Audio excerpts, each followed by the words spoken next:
Colbyjack.net is proud to present From the Flames by Trisha M. Wilson. The people of the fire, the Blesa, led by their queens, have ruled the island of Alfeyju and oppressed the Driva, the people of the ice, for more than 16 generations. With the Drivian King in hiding and little hope on the horizon, the Driva looked to one person to save them from the vile Blesa, the Diviana. According to legend, the divinely gifted Diviana will one day overthrow the Blesa and restore the Drivian King to his rightful throne. But with the search having lasted for more than 400 years, will the Diviana ever come to light? Willow is the slave of the Raskpil family. But at the age of 4, 20 years have passed since her life irrevocably changed. Her existence is no worse than any other slave, but within, Willow wonders if there isn't something more she should be doing with her life other than serving the ungrateful. Ordered to travel with her master's family to Sondertoft, so her master's adult children can take part in an ancient rite of passage, Willow is shocked when she learns that she too must participate. Will she fail as all before her have? Will she rise to the challenge and become stronger after passing through the flames?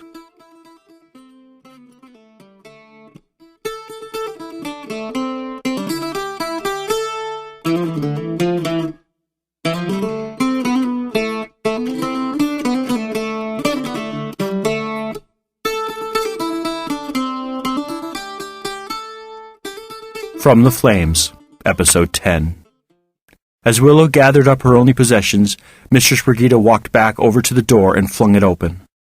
Walking to the wide-open door, Willow didn't even pause as she said, "Goodbye, Mistress," and passed through the door.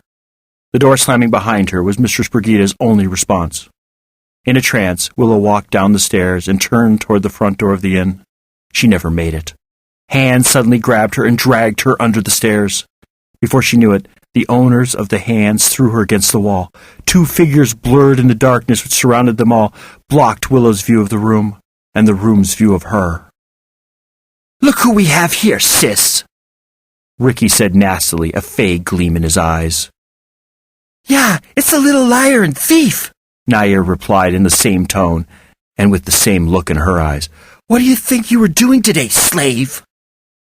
"I wasn't doing anything," Willow said. "She doesn't think she's doing anything," Naya repeated. "Did you hear that, Ricky?" "I heard her. Look here, you little nobody. You embarrassed my whole family with your little antics out there. I think you need to be taught a lesson." Stepping forward, Ricky's eyes turned nasty and cruel. Willow felt a shiver of fear go up and down her spine. There was something different in his eyes, something she'd never seen before. She didn't want to see what type of lesson he thought she needed to be taught. Willow suddenly felt angry. Angry at how they were treating her.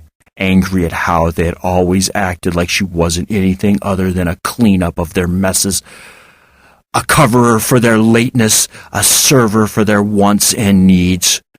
Angry at how she'd been thrown out as if she were nothing. Angry that she'd only been begrudgingly given her personal items.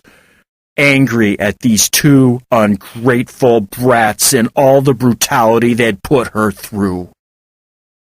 It was all suddenly too much to handle. Without realizing what was happening, her anger boiled over. The staff transformed. Light shone brightly into the dark space the 3 of them occupied.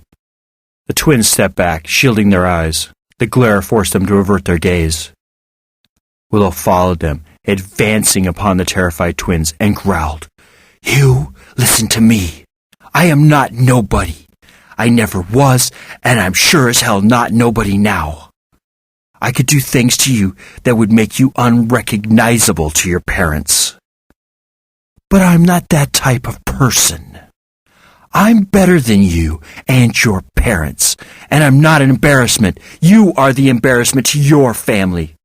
You," she said, turning to Ricky, "and your dalliances with all those women would make your mother cringe if she ever opened her eyes to what you really are. One day, you're going to get caught in the wrong bed and be forced to marry a shrew for your troubles. And you, she said, looking at Nadia, your holier-than-thou attitude is going to push someone over the edge one day, and then you'll get what's really coming to you. I'm going to leave this inn now, and you're going to leave me alone. You aren't going to follow me. You're not going to do anything except go back up to your room and stay there for the rest of the night. If we ever meet again, you will say hello to me with respect, and then go your merry way. Do you understand? She asked. The staff grew in brightness as her unrealized fury came to the fore. She received no answer. Their gaze were locked on the increasingly unbearable brightness of the staff. Taking their silence as agreement, Willow said, Now that is settled, I bid you both a good life. Shoving past them, Willow left them under the stairs and walked out of the inn, ignoring the cries of surprise which followed her. Instead of going back toward the center of town, however, she turned and walked past buildings which became ever smaller and old-fashioned looking with their wooden build.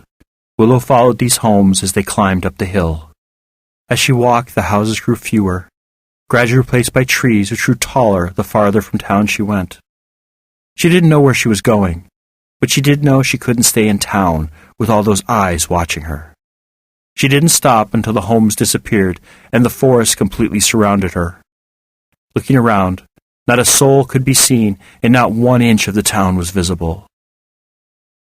It was then that she looked for somewhere to sit in order to absorb how her life had just changed. "What just happened?" she asked aloud. The tears she had held back for so many years uncontrollably flowed down her face. She wished someone would wake her up and tell her this was just a nightmare, that everything since she'd returned from the island was just a bad dream, a figment of her overabundant imagination. "You got kicked out of your family," Val responded kindly. "Though, with family like that, who really needs enemies?" "They weren't always like that," Willow said. "When I was younger, they were actually kind and caring." "Sure they were, kid," Val said. "I have to compliment you, however, on how you handled those two under the stairs. Couldn't have done better myself. You really scared the living daylights out of them." "I don't know what happened. I got so angry at them I couldn't hold it in anymore. If you only knew how much I've done for those two ungrateful brats over the years, and then to have them turn on me like that. It was too much for me to handle." "I'm not saying anything bad about what you did. I completely agree with you that those two needed their attitudes adjusted. However, we now need to figure out what we're going to do about tonight. We can't stay out here without shelter, or at very least a fire," Val said. "And we better come up with a solution fast, because the sun is going down." "I could go back into town and try to find someplace else to stay," Willow suggested, wiping away the remnants of the tears she had shed for people who didn't care one bit about her. "I would advise against that, my lady," a voice behind her said. Jumping to her feet, she whipped around to confront this newest threat. A man, about a head taller than herself, with brown hair and kind eyes, stepped out from behind a tree. He looked familiar, as if she'd met him before. It only took a second of searching to remember that he was the same man she had talked with at the port before she had set sail to Gillenholm. He was also the same kind man she'd bumped into on her way to the anointing ceremony. On both occasions, he'd been incredibly nice, especially when she'd only been a slave. Most people would have punished her for bumping into them and ignored her at the port, but he hadn't. He'd taken the time to talk to her. But that had been in town, surrounded by people. Before she'd found Val. Before she'd been threatened by those men on the dock. Before she'd become a witch. Why was he here? How had he found her? What did he want? "What do you want?" she asked as she backed away from him. He hadn't done anything to show that he was threatening, but she wasn't taking any chances. She had heard of what nice men did to women alone in the forest. It wasn't pretty, or something she thought she'd ever experience. But here she was, alone in the forest, with a man she didn't know, who could do anything he wanted and get away with it, for nobody cared what happened to her. "Except me," Val reminded her. Relax, the man said, holding out his hands in a calming gesture. I won't hurt you. I followed you from town and— You followed me from town? Willow interrupted. Good, honest people did not follow women out of town. They stopped them when they were in a crowded, very public space such as a square or market, when they wanted to talk. That way, the women could decline, leave, and still be safe.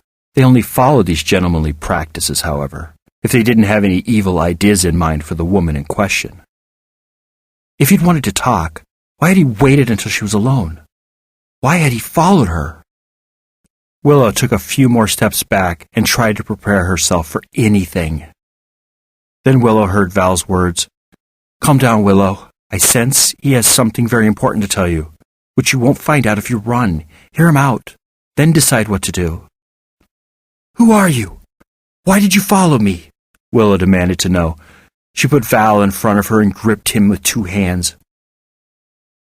A staff wasn't much of a weapon, but she'd use it if he made any threatening moves. My name is Ernhold Hawkins, but I go by Hawk. I followed you because you are the Diviana. It is my duty to stand with you, by your side, and protect you, Hawk said calmly. What do you mean I'm the Diviana? Willow asked aloud, while in her mind she cried, How does he know that I'm the Diviana? Perhaps he will tell you if you give him the chance, Val said dryly. My mistress, now my old mistress, for you are my new mistress, is a very wise woman. She told me that the search was for the person, not an object. The sacred staff you hold is simply the way to identify you as the Diviana, Hawk said. I am not your new mistress, Willow said quickly, and while that might explain why you think I am the Diviana, that doesn't tell me why you followed me. I followed you because you are in danger and need help. I fear these ignorant villagers will kill you, or worse, he said. His body shook with unreleased tension, just as Willow's tears had flowed when she'd finally released the dam that had held her deepest hurts and fears at bay for so long. Sighing wearily, Willow relaxed her death grip on Val and said, What are you talking about? No more games or riddles. Tell me what you mean. Of course, my lady. The second you arrived at the port with your staff, I knew who you were. As I watched the villagers and the festival attendees, however, I quickly realized that they didn't know who you were, I heard a great many of them call you a fraud, a thief, and a trickster that needed to have the truth beaten out of her. Many others are calling you a witch, saying that witches must be burned lest the entire town fall under your spells. These same men now lay in wait for you. If they catch you, they will burn you in the scorching fires they prepare for you. Some care not if you are breathing before you enter the flames, for all they wish to do is pummel you with their bare hands. Others, however, wish to hear your pleas for mercy as you go to your fiery grave. They want to hear you beg them to release you, even as you burn before their eyes. These men are why I had to follow you. They are why I beg you to stay out of town. Burn me? Beat me? For what? For finding what they weren't able to? Willow asked, her voice breaking with emotion. Such a bright, promising day had turned into a complete nightmare. Why is everyone turning on me? I don't even want to be the Diviana. I don't want to save my people. I only want to be treated with respect and not be a slave. Is that so much to ask? Of course not, my lady. They act the way they do because they are ignorant and jealous. Jealous? They're jealous of me? They want to be forced to fight a cause started 16 generations ago? They want to be stalked, threatened, thrown out of house and home? I could die in this quest, and nobody even asked me if I wanted to do it in the first place. I was told to find something, and now that I have, people not only don't believe me, but think I'm a threat. Hawk looked off into the distance for a long moment before beginning to speak. You are a threat to the Blesa. Nobody asked your permission, that is true, but it is your duty to carry on and do your duty to your people. Many of the oppressed are slaves, just as you were, and the only way to set them free is to defeat the Blesa. And yes, the townspeople are jealous, ill-mannered, and brainless. You have done what so many were not able to do, and they cannot accept that a former slave is going to free them from oppression. They had a preconceived notion that a strong warrior would be their savior, not a woman, and especially not a slave, Hawk said gently, taking a step toward her. But that doesn't mean that everyone is against you. You have allies who will lay down their lives to help you fulfill your quest. You must have faith, however, that everything will go as the gods will it. Hawk's eyes peered into her soul. In that moment, she saw his belief in every word he had spoken. But could she believe his eyes? "Have you any place to stay tonight?" he asked, concern in his eyes. Willow opened her mouth to tell him that it was none of his business when Val said, "He speaks the truth. I cannot usually tell with people when they are lying and telling the truth, but this one speaks the truth. He will do whatever he can to protect you. Tell him the truth and let him guide you to safety." "But he is a stranger," Willow said to Val as Hawk waited patiently for her answer. "How can I trust him when I just met him?" "Look into your heart and ask yourself if you can see him betraying you. Inside, you always knew your slave family would blame you if and when anything went not according to their plans. You knew that they didn't care for you as much as you did them, but you buried those feelings because you had to live with them and serve them. Use that same intuition on Hawk. Would he desert you at the first sign of danger? Or will he stay no matter what happens?" "I don't know the answers, but I will give him a little of my trust, for now," Willow said, coming to her decision.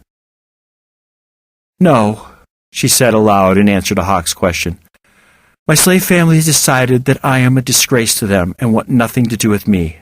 I have no home or food, and certainly no shelter for the night. I can help you with all that, my lady. I have a camp not too far from here where we can stay the night.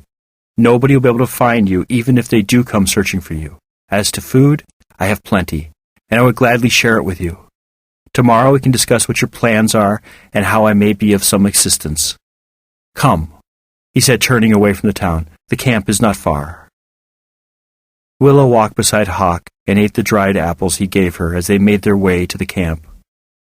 While she didn't fully trust him, it did feel good to not be so alone, even if it was for only a few hours. They approached a fire banked in embers in the center of a stone fire pit. Grabbing a stick from the pile a foot away from the embers, he stirred the fire to life. As the first flames flickered into the air, Hawk fed the fire, adding more sticks from his pile. The camp was small, but neatly put together. "How'd you do all this if you were in town?" Willow asked, suspicious at how easily the fire had flared to life. "One of my men made this camp and let me know of its location. I had an idea that we wouldn't be able to go back to town tonight," he answered easily. "What is his name?" "Whose name?" Willow asked as she set Val down and began to dig in her bag for her blanket.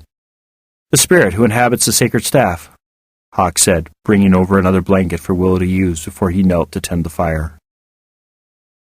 "His name is Valdis, but he prefers to be called Val," Willow said slowly, watching his back. "How did you know he had a name, or that there was a spirit in the staff?" "Mistress Astrid told me that within the object the Diviana found there would be a spirit guide that would be able to talk to her," Hawk said, looking at Willow. With a smile he added, "Plus, I could tell that you were talking to someone while I was waiting for your answer. It was in your eyes that you were having a conversation. If it wasn't with me, it had to have been with Master Val."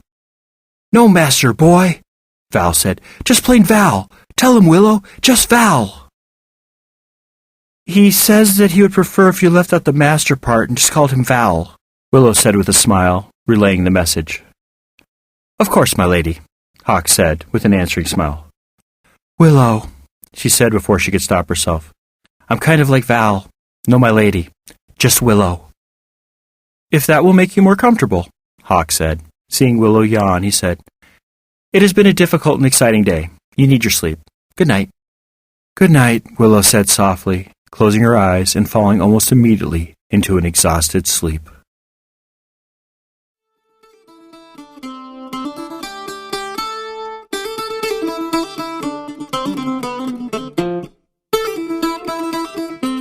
This work is released under Creative Commons Attribution, Non-Commercial, Share-alike license.